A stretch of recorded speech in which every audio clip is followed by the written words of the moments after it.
reporting live from the couch. So it is a little bit early and I just want to get started with this reading challenge. So I'm going to jump back into this book, Loved One. I've been reading, or I got this book last week and I've been reading it bit by bit, but I really do just want to dive into it. So we're going to be reading that this morning. I got my blanket. It's a little too early for me to have my coffee yet, but I'm going to get that in a little bit. And then I have my heating pad and I'm just going to sit back, read as much as I can. And when I'm calm, it gets realer. There's no moments go when I take my time. It's a light I don't chase, it's a light I find. The real glow comes from inside when I don't need a proof. When I say no without guilt, and I still keep my peace. It's being kind, staying sharp. Just realized that I did not tell you what this book was about. So this book is about a story about two best friends. Over time, one of them is no longer with us. It was just like a freak accident, I guess, the way he passed away. But the main character, she basically is talking about her own love story with him, because while they were best friends, they also had like a romance in the beginning of their friendship. And I think that they had something going on right before he passed away. So yeah, so they met in Barcelona, and I'm kind of there right now in Barcelona with them when they're first meeting, when they first basically fall in love with each other as people. And so so far I like it. I just wanted to share this quote with you guys. She's talking about picking Georgia O'Keeffe as like a paper topic for her class, and her professor's like, O'Keeffe has been done before, like over and over again. Like, I thought you would bring something new to the table. And the main character said, it's like love. I'm in love right now. And the professor was like, okay. And she asked the professor, have you been in love? And she's like, yeah, I've been in love before. And she's like, well, this is my first time. And so she says, it never happened to me. So should I say, oh, this isn't interesting, everyone does this, why should I care? Just because it's common doesn't mean it's not remarkable. And I really like that line. So this is making me look forward to like more of the book, if it's gonna be like this. So yeah, I'll give you more updates soon.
All right, I am back, and I feel like it's been a while since I've given an update on like how I feel about Loved One. I've been reading it for the past couple of days, and I kind of am like soaking it up. Like, I really love it. It's a good kind of, it feels like a literary fiction book, because there's not really a overarching like plot line. It is just like a girl reminiscing, or a woman reminiscing about her friendship with someone who passed. So it is also, you know, about friendship and the love that they have between them. So I am enjoying it. I did finish The Missing Ones by A.R. Torre. I love like all of their books, so I just knew that would be something that I would eat up pretty quickly. It was a fun read. It was a fun like thrill. Well, it wasn't really a thriller, it was more so a mystery. It's almost a murder mystery, like who did it, what happened to these people. Like, there were 3 missing people in one neighborhood that all went missing at the same time, which is crazy. And they're in an affluent neighborhood. A.R. Torre always has these people in an affluent environment, and so they're super wealthy, or, you know, pretty wealthy. And yeah, there was just a lot of like twists at the end, and I really liked it. In the beginning, I was like, I almost stopped reading it because I was like, I don't know if I can get into this. There's so many different like point of views and so many storylines, like all the different neighbors. I was like, wait, this might be too much. But the payoff was really good. I liked how it ended. So yeah, so right now I'm just leaving the coffee shop.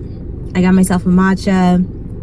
I'm trying to like really sink my teeth into this book, but it's very, very slow. So it's not a page turner. So, and that's okay. Not every book is gonna be like that. But I am enjoying it. And I really want to finish this book today. I feel like I can. So I really want to. So yeah, you guys are gonna see it all, and I'm gonna let you know my final thoughts about it. All right. Talk to you later. Bye.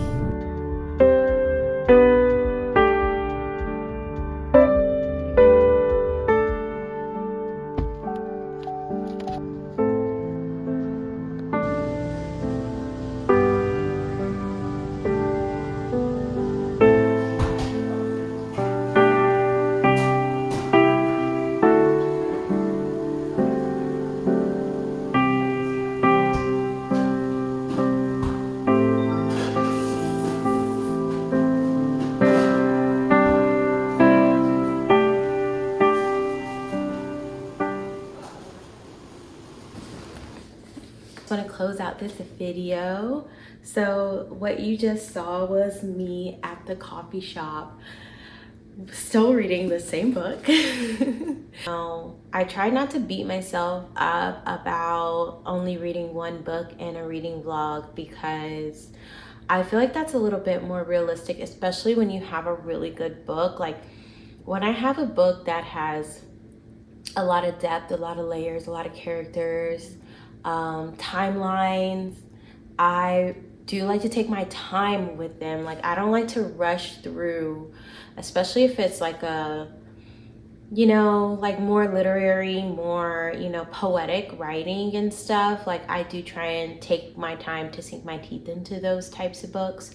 This was definitely one of those. I was reading at the coffee shop just now, just near the end of the book. You know, this book is about grief, so it's really sad. And I was trying to hold back tears because it was just really sad. Overall message of the book is that grief, it's, you know, people say grief comes in waves, but really it's like something that continuously chases you, and you're finding out new things all the time about how you felt about the person that you lost, and you're just uncovering, it's like uncovering layers. And so throughout the book, that's basically what we're doing. The top layer is when they first met, our characters Gabe, who passed away, and then the main character. Why can I not think of her name right now? That's crazy. Julia. Is it Julia or Julie?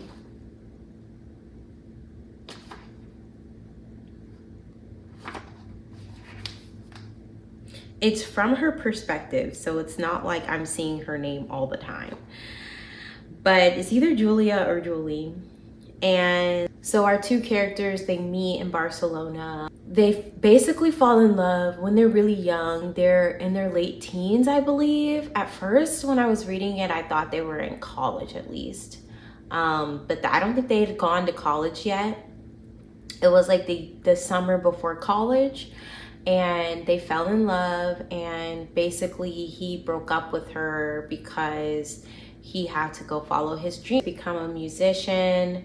Our character, Gabe, he becomes like this huge musician in America. He's has a one-man band called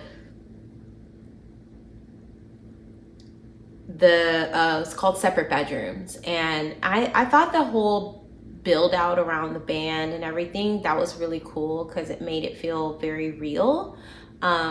He's one person in this band called Separate Bedrooms, so people thought it was like more than one person in the group, and it was just him. So that was cool. And they just continued to be, they broke up and then they continued to be friends, very close friends throughout their adulthood. And they date other people and stuff, and they just stay in each other's lives because they have genuine like love for each other, and their story is just very heartfelt. That's only part of the story. The other part of the story is after his death, right? So she's trying to collect his things that, you know, he toured the world and he stayed with different people. And so she basically has to get in contact with all the people that he knew to get his stuff, to collect his, like, you know, basically his belongings for his mom to keep. Selfishly, she is trying to get to the root of, you know, their love and their story by connecting with all these people. And she finds his ex that he most recently was with, and she's trying to get together the timelines of everything and stuff. It's very complicated. And I think sometimes grief is usually complicated, especially when it's someone you have like a, you know, a complicated relationship with. So this book was really good. My final rating for it would probably be I would do a 3.5, because while it was really good and I really enjoyed it, I do feel like the pacing was very slow, and I do feel like there were, you know, it was like swells of just these kind of like moments where I'm just like reading and I'm just like, okay, so do I need to know? Like, I don't know. So I really enjoyed it. 3.5 is not a bad rating by any means. Just wasn't a 5-star for me. And so, yeah, on that note, I will end this vlog here, and I thank you for joining me, and I will talk to you guys next time. Bye.